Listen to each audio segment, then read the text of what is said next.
What up YouTube, it's your boy Crypto Blogger X, and today I'm going to go over the differences between the Ledger Nano S Plus and the Ledger Nano X.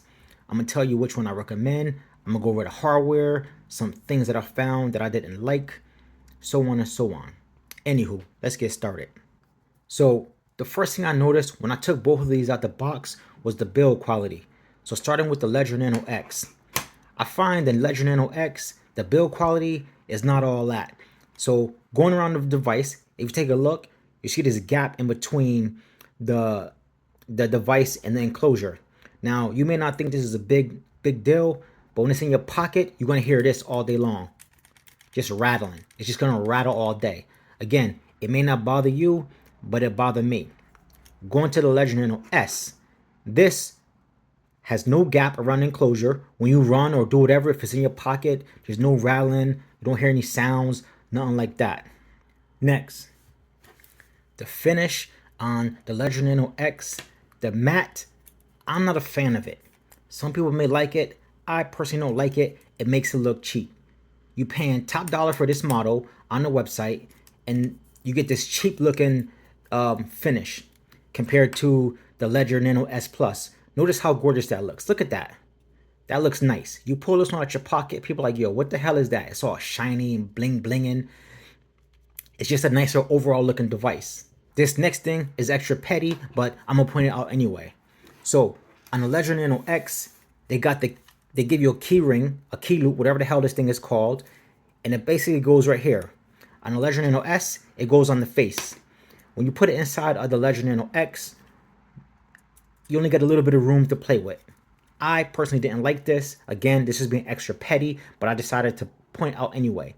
Notice how when you got this in here, you got a little bit of room. So now you got your keys right here, and this thing is like right here, just banging and like scratching your Ledger Nano X. That's probably how I got these scratches right here from that. So notice, if I take this and I put it inside of the Ledger Nano S, you get way more wiggle room. So I'll put this in here. And notice how you just get a lot more room. So you essentially got, this thing goes basically almost all the way down. If you got keys on here, it's not going to be like hitting the thing and like scratching it up. Again, that's being extra petty, but it's just something I didn't like about the Ledger Nano X. Next, this one right here really bothered me. So this costs $199. This costs $114. Now, the screen brightness on this is not as good as on this. I'm gonna show you what I mean. When you come in here, the screen has like a bluish tint. When you come on this one's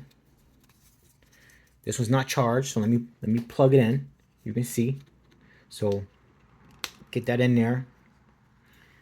The color on this looks way better than the color on this. If you pull this one outside, it's gonna look dull. It looks like you're in a dull room. This screen brightness is really nice. Like they really put a lot of attention to detail into this version. All right, so I'm done with the complaints about the Ledger Nano X. So with the Ledger Nano S Plus, I only got two gripes. One, you need to have it plugged in order to turn it on. If you unplug it, it don't turn on. It doesn't have a built-in battery like the Ledger Nano X. This one, you don't need a battery. You can just press the buttons and it comes on. Next, this one doesn't have Bluetooth. Now, that may not be a big deal. Again, that's just me being petty. If you got an app where you want to connect Bluetooth, you can't do that with this one. You got to plug it in. And that's essentially all the gripes I have with this one.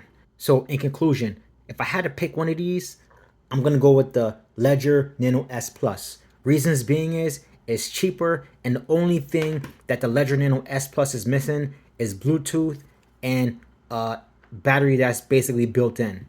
If you want those extra features, it costs you basically almost $100 more just to get that. Again, not worth it. All right, so those are just my thoughts. Let me know what you think in the comments. I'm Crypto Blogger X, and I'm out.